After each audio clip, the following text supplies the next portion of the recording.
I like feedback if I've got evidence behind it and people can give it in a constructive way. It's just being told in a straw man way that this is wrong, and that's just not helpful at all. But if somebody says, hey, what do you think about that thing you did there? Do you think you could have maybe done a better job or done it differently? You start thinking and you say, well, what do you feel about maybe not doing that thing again? You might actually say, yeah, you know what? That's probably not cool. And you leave the meeting happy. And yet the person who's delivered the feedback's got the same result. You're not going to do that thing. But you've made someone feel shit about it, or you've made someone feel actually pretty positive about it.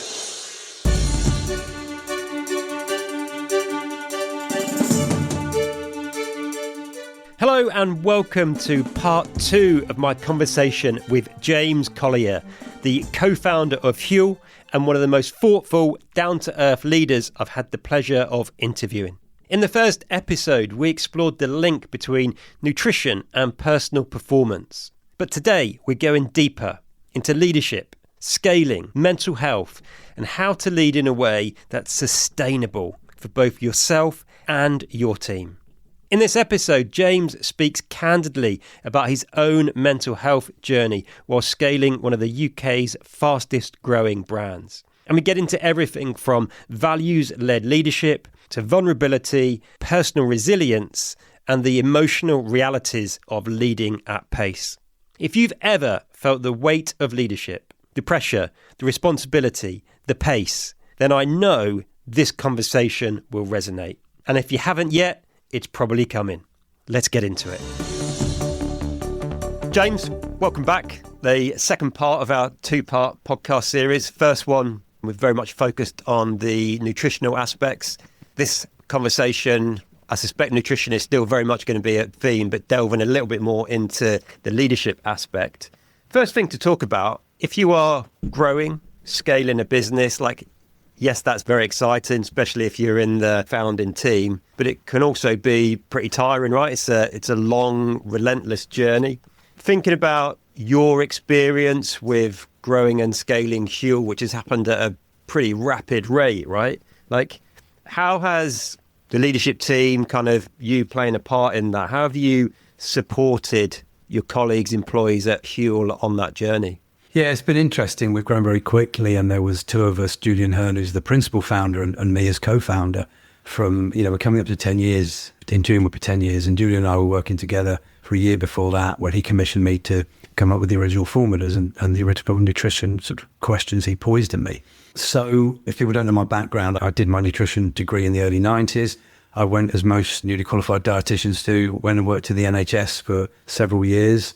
Then I went freelance, and then as I also went freelance, I worked in the bodybuilding and fitness, running a website and doing other various things, not all of them related to nutrition, for several years. But I always had my consultancy, and that was how Julian found me back in 2014. It's been very different. I had my own businesses before and I employed people, but was I a good leader? Probably not. Am I a good leader now? I don't know. I'd like to think I'm considerably better than I was. And I work with some really good people with different skills. And I think that's the key.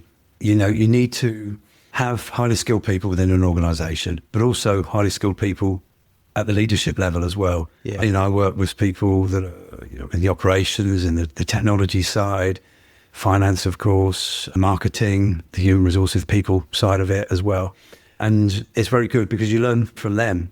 And of course, it's not your key area, but you see how everything connects. And which is important. We're a food business, and food's my thing. My job title is Chief Sustainable Nutrition Officer. So my background is in human nutrition, but I've had to learn a lot of the sustainability, environmental and ESG side of things on the fly. It's in my pillar of the business. It's not my area of expertise.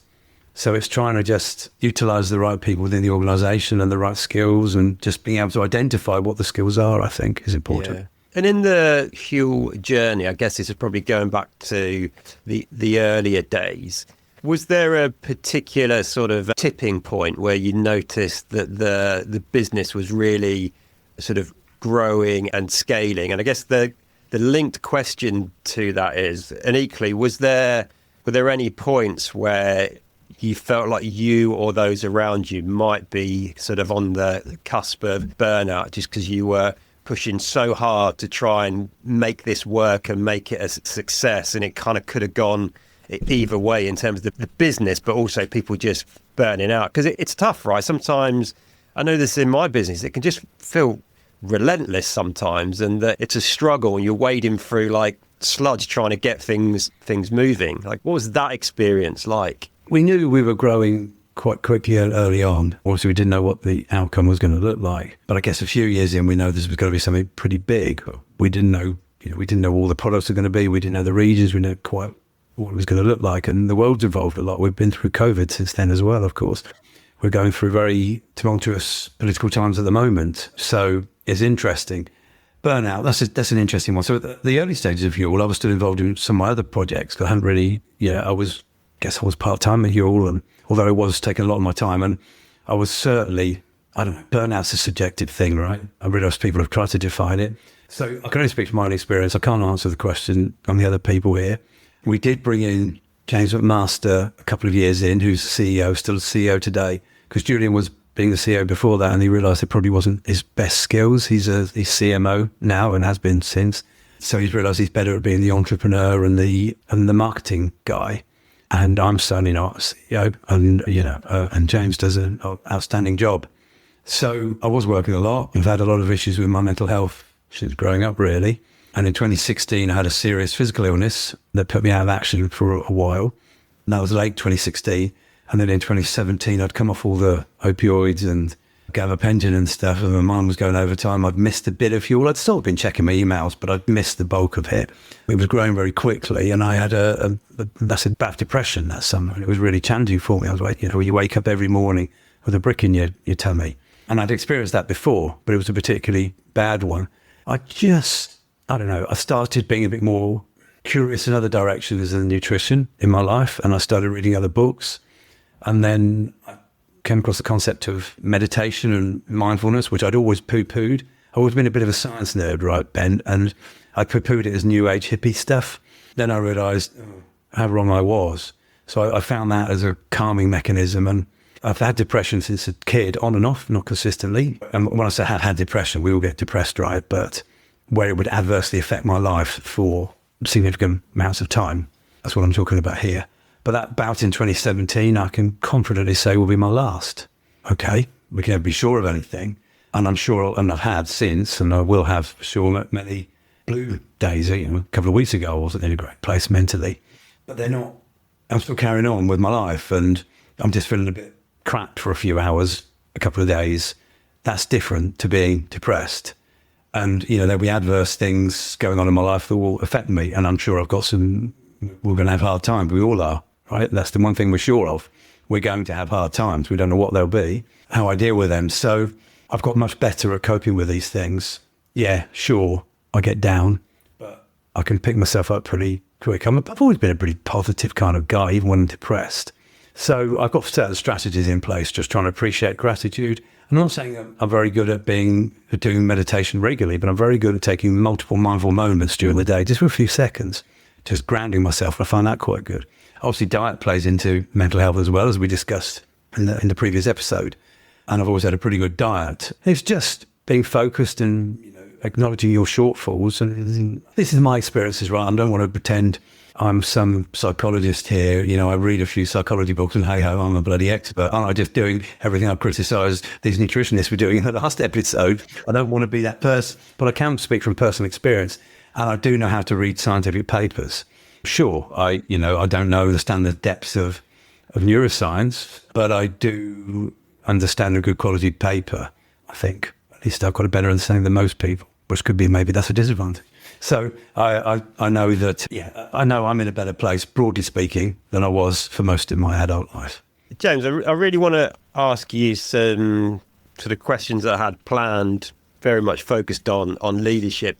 And at exactly the same time, I really don't want to skip over kind of where the conversation is going right now, because it's something that really important to me personally, the sort of mental health piece, sort of the broader well-being, sort of depression is interesting as well. Like people who've listened to previous episodes of my podcast over the past few years will have heard me talk a little bit about my journey kind of with depression, having lost best friend, father at short notice, kind of mum's journey with dementia, my wife losing a best friend to breast cancer, all in a really short space of time.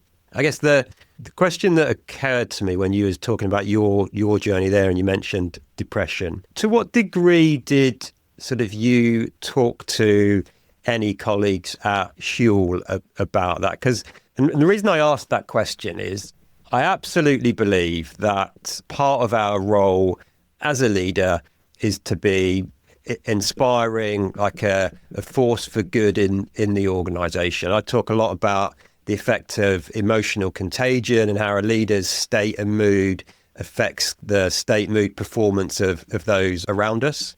And at the same time, some might feel these are competing or in opposition. And at the same time, I absolutely believe that we need to be honest, authentic and congruent, right? And real. And people in leadership circles, in the leadership sort of press at the minute, there's a lot of talk about vulnerability. Some people I coach go like, Ben, I'm the leader. Why am I going to be vulnerable? Why should I show any vulnerability? And that's, again, it's to the point in the previous episode, that's a good debate to have. Let's have that. But there's a balance, right? Sometimes when a leader says, actually, kind of, I am struggling a bit at the minute, or actually, guys, there's a lot going on right now. I could do with a little bit of extra support because I'm dealing with this. I think there's real value in that, because it shows like that we're human. It makes it okay for other people to put their hand up when they're struggling. And yes, if a leader comes into work every single day and says, oh, guys, like it's terrible, I'm really struggling, that's not going to work. But equally, I don't think we should hide it when we are maybe having a particularly tough time. So there's a lot there, but I just wonder, what was your experience like, and to what degree did you perhaps talk to work colleagues about? So back then, this was 2 years in to Huel and less, and I didn't talk to anybody about it at work. I got friends outside and a very, very supportive wife, and you know, I spoke to them. I guess the Huel team was very small 2 years. It was quite small then as well. Yeah, it was. I think we do quite well with helping support colleagues with mental health at Huel. In fact, I'm the senior leader who sort of looks after that side of the business. We have a platform with a company known as Self Space that we partner with. These are brilliant guys. It's worth people looking them up. And they offer us a support service. So we pay them X amount of money for a year. So if any individual at Huel can have an appointment online over Zoom with an appropriate counsellor. Now they can try different, you know, psychotherapists, psychologists, counsellors, therapists, I guess is the broader term. And it might not work out, and then they might find someone and have repeated consultations. Yeah. There's no limit on how many people can have. We buy as many in one time, maybe over the course of a year. If you run out, we pay them more money and do more. We also try and support in other ways. We have a team of 7 or 8 people across the business that we call the mental health allies, who are people got some minimal training in supporting colleagues with mental health. Yeah. Some of that training is done by Self Space, some by other platforms. And it's just a first person to go to who's not your manager. Mm-hmm. And it could be in a different part of the business. You can go to and just sound off. Now, that could be just someone to talk to. After that, we were setting up all this, supporting the mental health within the business. And I was identified as a senior leader who would sort of work with the allies on that. Then I thought, I've got to try and open up and be a bit more transparent. And so I did give a couple of talks, and then we started going through COVID and stuff like that. So, but I did try and, obviously I can help with a few nutrition tips and maybe a few mindful tips. And I did try and share my experiences. And I think that's good. Now, so there's kind of 3 things I think you asked me there. I think I've answered 2 of them. Firstly, what did my experience? Well, I'm not saying it was negative. I'm just saying I just didn't do it. Mm-hmm. It wasn't the right time in the business. Then I've said what we do in the business now, and I think why it's important that the senior people do share themselves. I'm going to probably talk, the third side of it is how much should we be vulnerable? I'm probably going to talk a bit like a Gen Xer here, because that's what I am. I'm torn on this, Ben, and I'm going to speak. I don't know if this is going to come out right. I don't know if I've ever spoken about it before, so what comes out of my mouth might not be what I'm thinking. It's just me speaking as I'm. Yeah, go for it. Words that come. I'm torn here. I think it's really good that mental health is being spoken about as a concept. For sure, this is progress. I do worry about some people, it's become too much of a thing. I realise there's a lot of nuance here, and people are using it as an excuse. The vulnerability thing is interesting. I think it's great, and I think business leaders should inspire by sharing their experiences before. And I think they should be And I think that's good. But I do worry a bit too, are people being too vulnerable? I do worry about it. You said about that leader example, a leader, vulnerable. You can only share so much. Yeah. And ultimately, we're in control of how much we share. And yeah, we should suck a bit up. I do think we should be, and I realise people are going to be criticising me there, and I'd love to have a bigger debate, a longer debate about this. And sucking up's probably the wrong word, right? We've got to take, there's going to be shit's going to come our way. And if we just go, oh, I'm just telling you how I feel about it, it's just not right. As stoicism, the little I know about it as a philosophy is quite good. We have to embrace hard times. We live in the West. We're super privileged, even if people, on relatively low socioeconomic background and maybe haven't had a brilliant upbringing, we're still super privileged relative to the past and relative to other parts of the world. We're not in Ukraine at the moment. We're not in Syria. We're not in Gaza. We're not in Venezuela. We're super privileged, and we have to acknowledge that. And adversity should be embraced, and discomfort doesn't mean bad. Maybe I'm waffling a bit here, but yes, I want people to embrace, show up. If you're feeling crap, that's okay to share with your colleagues, even if you're a senior person. But you've got to keep a bit of it back. And you can't go in, like you said about, moaning every day. If a close relative dies, share that. That's fine. Everybody's going to know. In fact, it's good to share because people might know if you are a bit of a dick, there's a pretty reason that you're behaving like that, and you don't mean to be like that. And that's useful. But people have to be a bit stoic, have to have a bit of everything I said is going to be wrong. I was going to say have a bit of a backbone. I don't even know if I mean that. You can tell I've thought about this, but I've not thought about wording this. Hey, here's a quick question while you're listening. How strong is your senior leadership team, really? Are they enabling growth, or are they holding you back?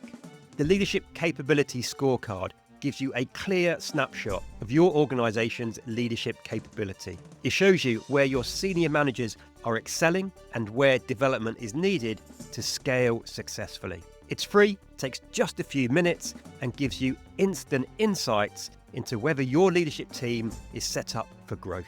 Take the scorecard now. The link's in the show notes. Back to the episode.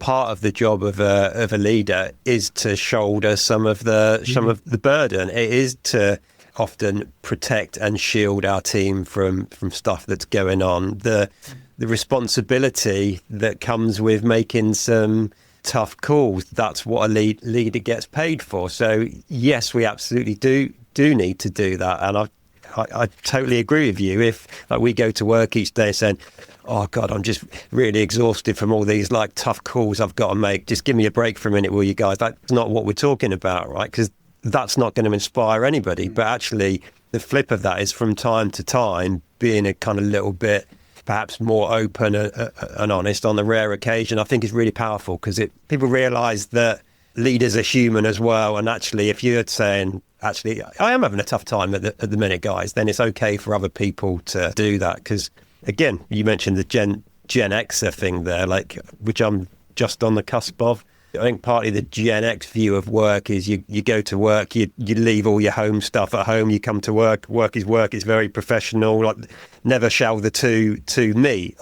Can't work, not modern world, that can't work, right? It's just it's not reality, right? Work affects home affects work. We can't put them in these two separate... And also people are working from home these days, and you've got probably, we live in a globalization, so sometimes we're taking calls or answering emails in different parts of the world with the time sensitive because of different time zones. So you just can't do it. And of course, if you're going through a difficult time with your marriage, then you're going to bring that to work. You're just not there. And I think it's good to share stuff, but you can almost think, share but also share that I've got a plan, and even if the plan is I don't know what my plan is, but I know I'm going to be okay at some point.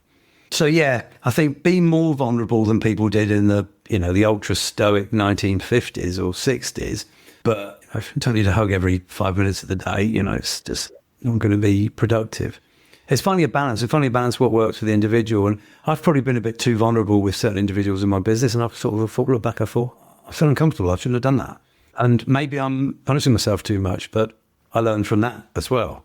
And there's other times I probably haven't shared. I've got a bit of stuff going on, and maybe I've been a bit blunt with somebody. And if I had have shared that, they probably would have given me a bit of leeway. Yeah. Talking about sharing and learning then, it's sort of a bit of a segue here. What would you say are some of the lessons you've learned specifically about leadership in the Huel journey, let's say, that might be relevant for other people who are building or scaling a business? I probably learned a lot that I probably can't recall. I do know one thing that I've actively tried to do myself. My personality is trying to be a bit of a people pleaser, and I've grown up caring too much about what other people think. I don't think that's been very helpful for me. I'm using this illustration. People go around saying this phrase, no fucks given. Right. I really dislike the phrase. Okay. But when I turned 50 a couple of years ago, I made it my new birthday resolution to sort of try and give one level less of a fuck. Right. Yeah. Okay. And since then, I've tried to give another couple of, with a gap between them, a bit less of a fuck. But I never want to get to the point where I don't give a fuck. You have to care about what other people think. You have to care what other people think about you. But you can do it too much, and I think it's held me back. I still probably, in certain circumstances, care too much now. But that's partly, hopefully, because of me trying to be the scientific integrity. I try and be honest and have some humility with everything I say. Even saying that, probably lacking humility at the moment. It keeps you at a high level of trying to cross-check yourself. If you know you're being assessed by other people, you're probably not. But if you think you are, then it tries to keep you honest. But you can care too much, and that holds you back. And I think for most of my life, that's helped me back. Has that played out for you at any stage in terms of providing feedback to people kind of around you, helping people perform at their best? And kind of, again, what's behind this question? I've recently reread the book Radical Candor by Kim Scott.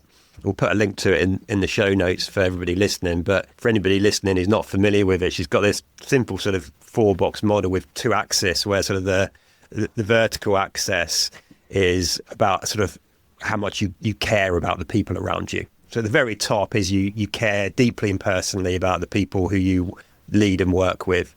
And then the horizontal axis on the far right-hand side is what she calls challenging directly. So giving good, constructive, direct feedback, challenging someone's perspective or point of view in a meeting when you're trying to get to a decision, a way forward. And she talks about when we care deeply but don't challenge directly, she describes that as ruinous empathy. Like, we're really not help people develop because we don't want to hurt their feelings. And she talks in the book, there's a lovely story about someone in one of her first businesses who really wasn't performing. Everyone in the organisation knew he wasn't performing. He was a really nice guy, lovely bloke. And eventually got to the point where she had to have a conversation with him. And she met him in his office and gave him this feedback. And he said he was like this broken man. And he sat there and his only words were, first of all, he said, "Why have you never told me this before?" Because she'd worked with him for 3 years. And he stood up to leave and went, "Why has nobody else ever told me this before?" It's like almost too much empathy, caring too much about the people. And yeah. I mean, this reminds me of the work by the psychologist Paul Bloom, with his book called Against Empathy. I don't know if you've heard of him. Another one for the show. So without getting too off topic here, I think the title of it probably doesn't do it justice, but he argues against empathy as being a good personality trait under all circumstances. And this reminds me of his work there, because yes, empathy is a positive thing, and he absolutely agrees with that. But he always feels people should be more compassionate rather than have empathy, because compassion could be a bit disjointed. This is an example. What the point you give there is an example of this. If you're compassionate, you can deliver the feedback constructively without hurting the person's feeling. I mean, there's this phrase, compliment sandwich. I don't know if it's a good phrase or not. Yeah, otherwise known as a shit sandwich if we're swearing. Yeah, it's probably a better one, because you're putting, you say something really good, but you're delivering the feedback in a constructive way, but you're leaving them end on the last, a bit more positive as they leave. And I think that's important. I've always tried to do that. I don't know whether I've all delivered it. I can actually recall one conversation I had back in 2019 with a colleague, and I can recall 2 actually about that period, and I didn't do a very good job. I remember them. The fact that I can recall them now means that I've played on my mind, and I've constantly thought, no, I didn't do that right there. Hopefully I've done it okay since. So that bit, yeah, it's hard to say. Delivering feedback well is important, and that's a skill, I think. I don't know if I do a good job, but I've certainly been consciously taught I've had help in delivering it.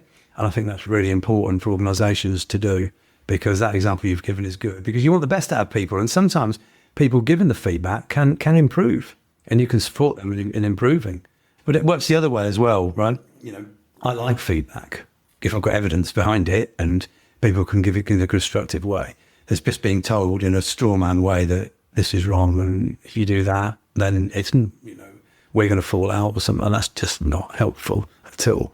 But if somebody says, hey, what do you think about that thing you did there? What do you think? Do you think you could have maybe done a better job or done it differently? You start thinking and you say, well, what do you feel about maybe not doing that thing again? You might actually say, yeah, you know what?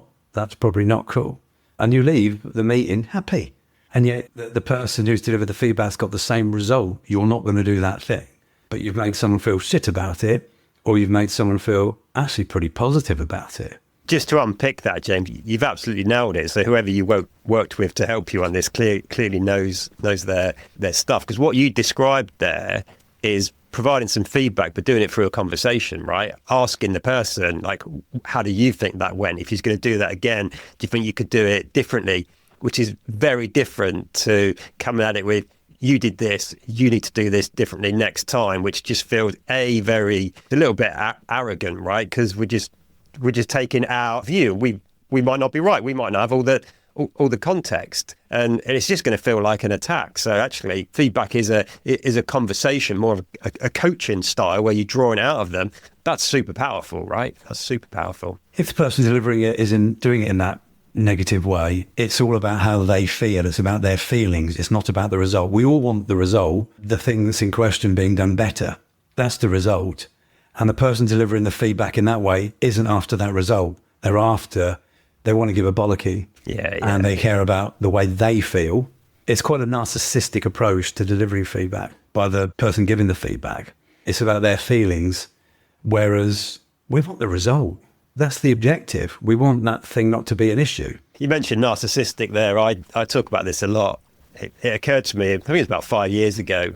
A lot of the time, the feedback we feel inclined to give somebody as a leader or manager, often it has absolutely nothing to do with the person we're directing the feedback at or their performance. A lot of the time, it's so much more to do with us, beliefs, our values, our view, how we've been triggered. I talk a lot with leaders about, before you're going to give some feedback, just quickly run through 3 questions like, does this need to be said? Does it need to be said by me? Does it need to be said by now? Because a lot of the time it doesn't. You've said something, it's triggered me, so I feel I need to give you some feedback. But it's not about what you've done, James. It's about kind of something that's triggered me. I'm not saying we should use those questions to avoid feedback, but just ask yourself, is it really about the person or is it about us? Physical metaphor, right? Every time you point the finger at somebody, get it on the camera, there's 3 fingers pointing back at us. Like what part have I played in this situation myself? No, yeah, good. Be self-critical, be self-aware. Yeah. James, one final question to wrap up our conversation here, and it's one that I know you've kind of thought about. So your background, it's in nutrition, as we've said. Leadership also requires us to think about balance, sustainability, sort of long-term well-being. Are there any principles from your background in nutrition that you think carry through and can be applied to leadership in terms of sort of first principle type ideas? Just something reminded me of something I think relevant to the book Well Fed here is people talk about sustainability in a business, okay, and in the environment. We're trying to do sustainability, people think about environmental concerns. And in the final chapter, there's a subsection called The Dark Side of Sustainable Nutrition. And I've given an example of a young individual who was following a very extreme diet based on the environment, not necessarily on their own health, and their own health was compromised. And that meant, so if we genuinely want to help the environment and other people, we have to be in good health ourselves. So we have to prioritize our own health. Now, in my book, it's got the 5 pillars of contemplative nutrition: physical health, mental health, sustainable nutrition, ethics, and who we eat with. There's a reason that those first 2 are the first 2, because they are more important than the others.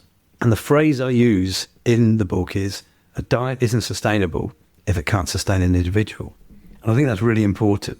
So I realized it was a slight tangent, but it reminded me there, because let's bring that back to leadership. You have to look after your own mental health to be able to look after other people's mental health. And a business isn't going to be sustainable if it hasn't got good leadership. So my learnings from nutrition are, well, I guess they could be translated in that sort of sense. Have I answered that question? Yeah, you have. Yeah, it's kind of an example. It's sort of what principles, if there are any from nutrition, that we can translate that would work in terms of leadership more broadly. But I think absolutely the one around look after yourself so you can look after other people, right? Actually, that's one of my foundational pillars of leadership.